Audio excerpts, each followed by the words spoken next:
أعوذ بالله من الشيطان الرجيم.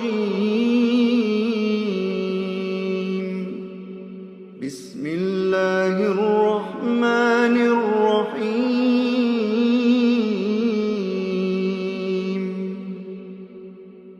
الحمد لله الذي أنزل على عبده الكتاب ولم يجعل له عوجا قيما لينذر بأسا شديدا من لدنه ويبشر المؤمنين الذين يعملون الصالحات أن لهم أجرا حسنا ماكثين فيه أبدا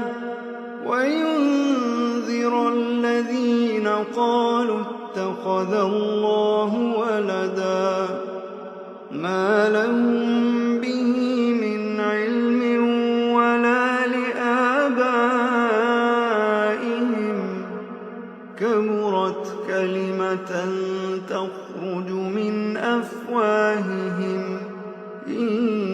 يقولون إلا كذبا فلعلك باخع نفسك على آثارهم إن لم يؤمنوا بهذا الحديث أسفا